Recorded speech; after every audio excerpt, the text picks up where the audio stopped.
voilà mbokk yi kon ni ñu ko waxee sànq rek yéen a ngi en direct fii si Thiaroye Gare wala si seen chaîne bi Niayes Actu la chaîne leader nga xamante ne si nii la xew lépp day dem jëli ji ko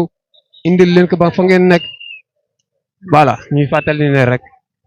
le collectif national des impacts du terre tey ñun ñoo amaloon seen manifestation pacifique ñu jëlee ko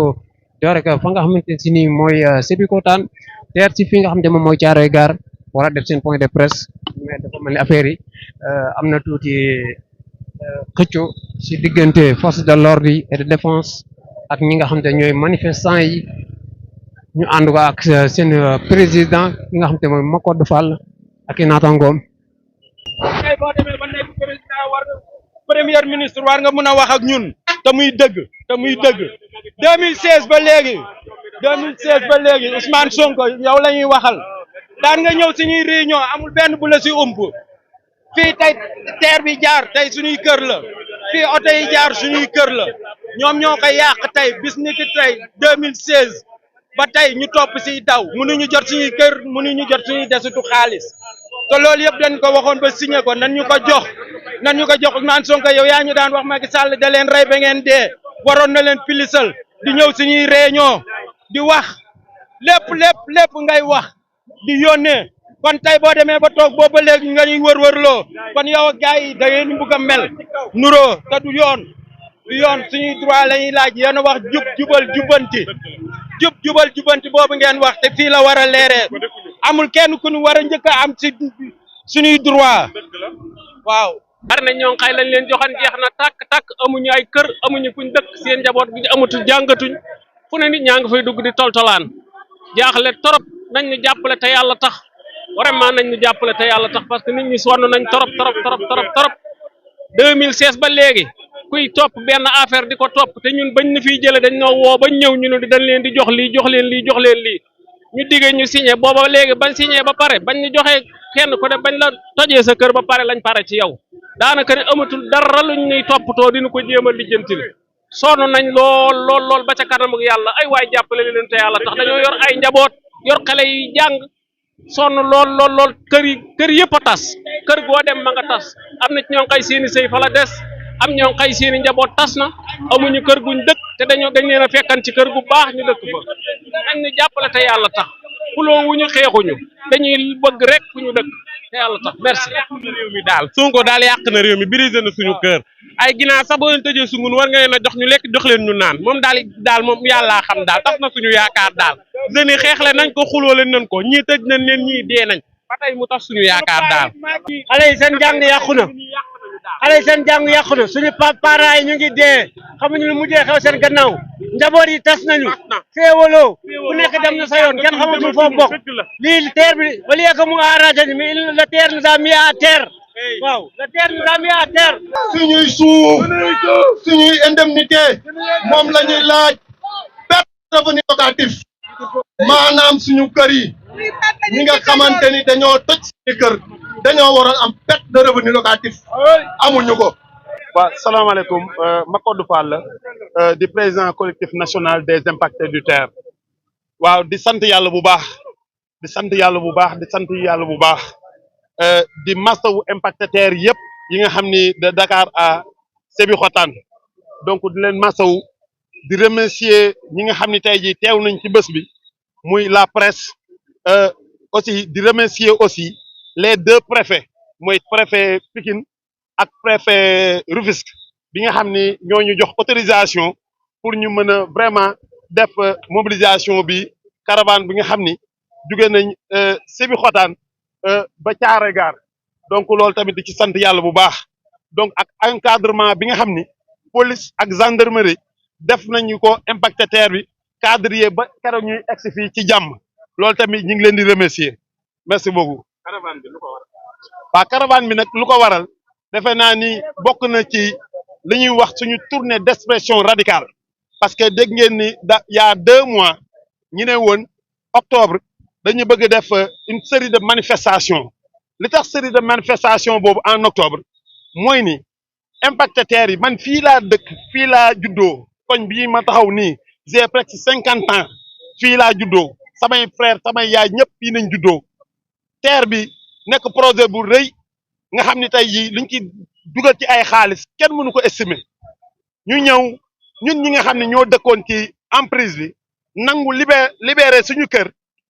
pour que terre bi am réussite bu ñu nee réussite terre bi bu ñu koy wax c'est à cause de ces impactés du terre qui ont accepté de céder leur maison ñu bàyyi cere seen kër pour faire passer ce projet là donc yàlla def ni lu yàggali comme du temps de Macky Sall sax mën nañ ko bañ a cité parce que loolu dépassé nañ ko mais ci période boobu malgré tout ñoom li ñu doon taxawoo mais amoon nañ ouverture ak ñoom parce que ñooñu daan nañ discuter ak ñun Macky Sall recevoir nañu ñetti yoon ak ay premier ministre ak ay directeur général ministre et tout ça ñoom ñu ngi doon def suivi terre bi ak impacté terre bi mais à notre grande surprise yàlla ba mu defee Ousmane Sonko ak Bassirou Diomaye Faye qui est le président de la République ba mu ñëwee fii vraiment ñu ngi doon am yaakaar ci ñoom parce que li tax ñu am yaakaar ci ñoom mooy non seulement ay xale nañ ay ndaw nañ mais dëkk bi yëpp dañu am espoir ci ñoom te li leen tax a indi ba ñu àgg fi ñu àgg mooy xeex combat moo leen indi ba ñu àgg au niveau donc beneen bi mooy ku mel ni premier ministre Ousmane Sonko dafa doon ñëw ci suñu manifestation fii ci centre Jacques Chirac bu ñu amee manifestation te mënul ñëw sax day yónnee ay ndaw pour ñu ñëw représenter ko suñu manifestation mu ñu doon soutenir nag comme c'est pas possible du ñu soutenir ba mu àgg ci au pouvoir ñu amoon yaakaar nag moom dans les 2 mois 6 mois au moins dana geesu impacté terre bi mais il ne l'a pas fait parce que def nañ ay courrier lu mat 5 courriers au président de la République sans réponse 5 courriers au premier ministre sans réponse et le DG de l'APIX même nga xam ni benn yoon la ñuy recevoir ba keroog nga xam ni tey jii ñu jàpp jour bii muy le 4 octobre pour def suñu caravane des impactés de terre mu ñuy door a woo dinañ door a wax ni comme quoi que dinañu recevoir après forum bi mu war a def le 6 ak le 7 à Diamniadio te le 6 ak le 7 forum de l'investissement la maanaam ñi nga xam ni tey jii ay bailleurs nañ ay saoudien ay naar yëpp dañu converger wu ci Sénégal pour accompagner Sénégal ci genre projet yu mel nii ñun mënuñu concevoir ces bailleurs là ñi nga xam ne dañu impacté par le projet terre nous parlons de la BAD BID AFD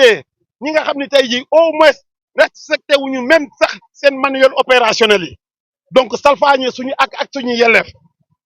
état bi nag jéem a ñëw naan day def investissement alors que en parallèle ñu ngi gis muy lor ay doomu aadama ay njaboot ay jigéen ay mag ay ndaw plus de centaine de femmes ñu ngi nii suñu ginnaaw fii ñu ci bëri dañu perte seen liggéey ñu ci bëri ci jigéen ñi génn nañ àdduna ñu ci bëri ci jigéen ñi feebar nañ tëdd nañ ñu ci bëri ci mag ñi naax nañ ba génn àdduna ñu ci bëri ci suñu ndaw yi nekkatuñu sax di jàng école à cause de ce maudit terre là le terre là vraiment ay dégâts rek la indil impacté yi te loolu c'est pas normal c'est pourquoi ñu ngi lancé un appel au président de la République Bassirou Diomaye Faye au premier ministre Ousmane Sonko que problème bi waratul durer nañu régler le problème le plus rapidement possible il y a pas beaucoup plus priorité que les impactés du terre en quoi faisant en nous recevant dañu war a recevoir toog ak nit parce que nit ki buy ñaxtu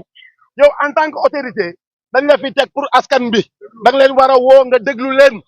nga wax leen lan mooy seen jàmbat ñoom ñu wax leen ne lii ak lii ak lii mooy suñu jàmbat yi mooy nañu defar suñu ñaari site yëpp recasement première phase ak deuxième phase muy le site de Lac Rose et le site de Yeba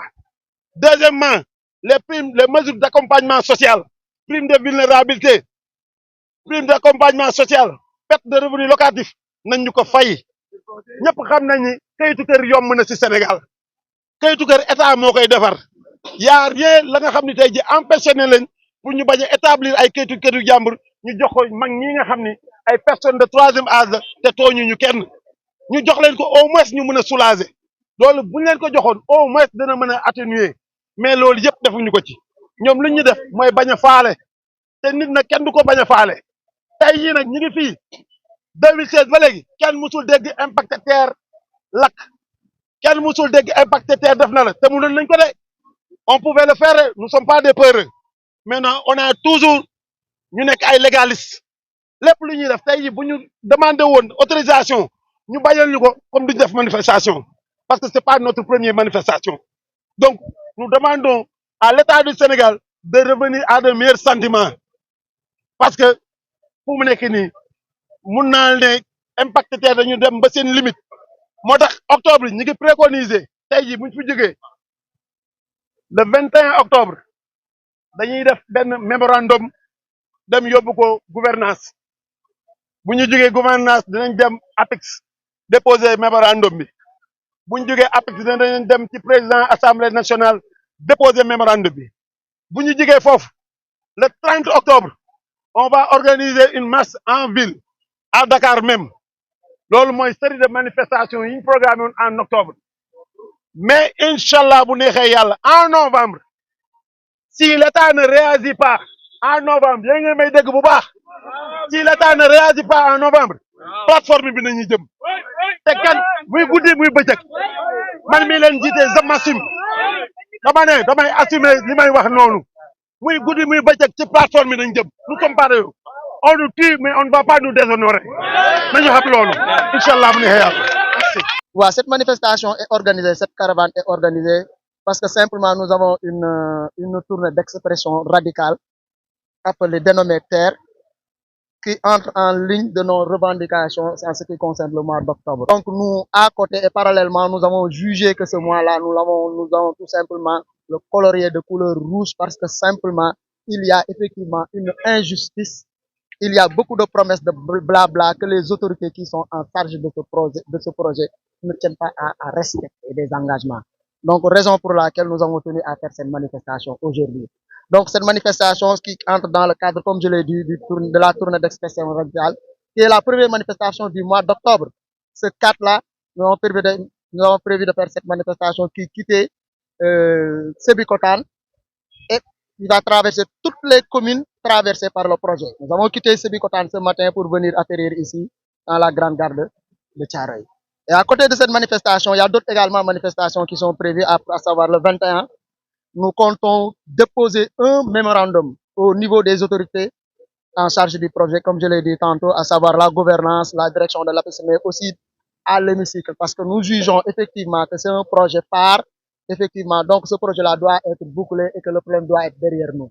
C'est la raison pour laquelle donc nous sommes venus aujourd'hui pour manifester, organiser cette caravane. On ne le souhaite pas, mais Inch'Allah, si l'autorité n'a pas une oreille attentive par rapport à nos revendications, nous les impactés que nous sommes,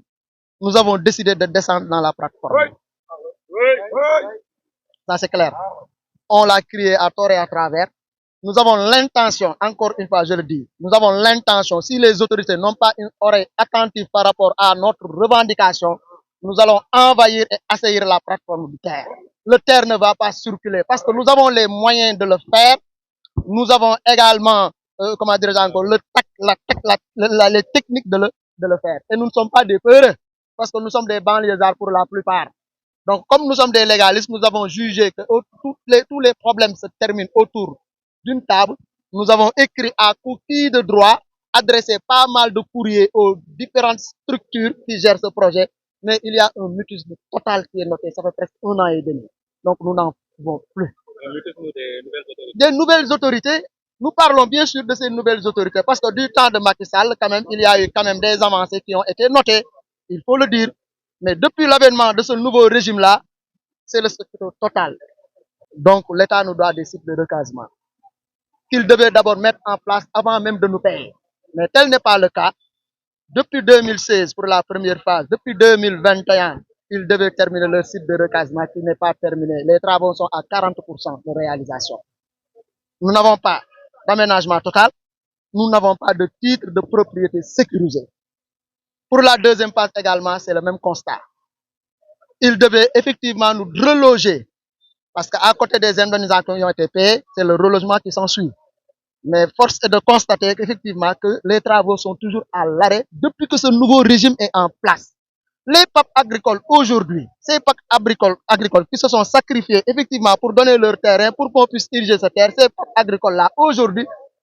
voient rouge, n'ont pas de terrain, n'ont pas encore reçu de site de recasement. Et à côté maintenant de ces sites de recasement, il y a les primes de perte, les primes de vulnérabilité, les primes d'accompagnement social, mais également il y a ce qu'on appelle les pertes de revenus locatifs et un suivi social. Parce qu'il faut sans dire que le terre a traversé pas mal de communes, a bouleversé des coutumes. Donc l'État se doit quand même d'accompagner ces gens-là qui étaient dans ces communes-là, mais tel n'est pas le cas.